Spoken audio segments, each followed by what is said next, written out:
ஆந்திர முதல்வர் ஜெகன்மோகன் ரெட்டி மீது கல்வீசிய வழக்கில் 5 பேர் தற்பொழுது கைது செய்யப்பட்டிருக்கிறார்கள். விவரங்களை செய்தியாளர் சரவணன் வழங்க கேட்கலாம். சரவணன், ஏற்கனவே 2 லட்சம் ரூபாய் சன்மானம் வழங்கப்படும் என அறிவித்திருந்த நிலையில் தற்போது 5 பேர் கைது செய்யப்பட்டிருக்கிறார்கள். அவர்கள் எப்படி கைது செய்யப்பட்டார்கள்? அவர்களின் பின்னணி என்ன? முழு விவரங்கள் என்ன சரவணன்?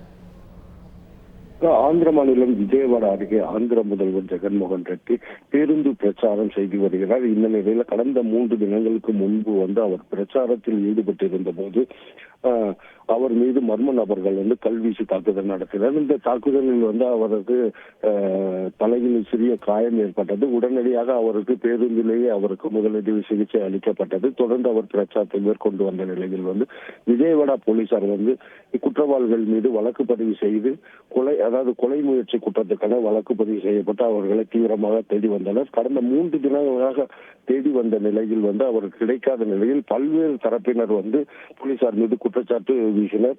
இதன் காரணமாக அவர்கள் போலீசார் 6 தனிப்படை அமைத்தும் தேடி வருகிறது. மேலும் யாருக்கேனும் விவரங்கள் தெரிந்தால் தங்களுக்கு தகவல் தெரிவிக்கலாம். தகவல் தெரிவிக்கும் நபர்களுக்கு 2 லட்சம் ரூபாய் சன்மானம் வழங்கப்படும். மேலும் அவர்கள் மீது அவர்கள் குறித்து தகவல்களை பாதுகாக்கப்படும், அது வெளியிடப்பட மாட்டாது என்பது குறித்து தெரிவித்திருந்தார்கள். இந்நிலையில்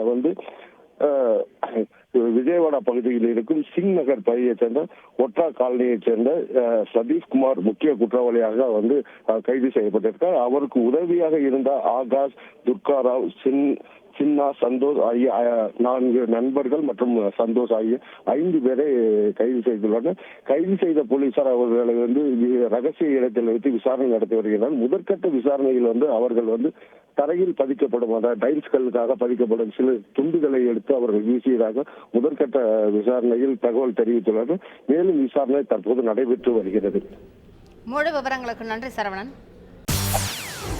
செய்திகளை உடனுக்குடன் தெரிந்து கொள்ள உடனே சப்ஸ்கிரைப் பண்ணுங்க.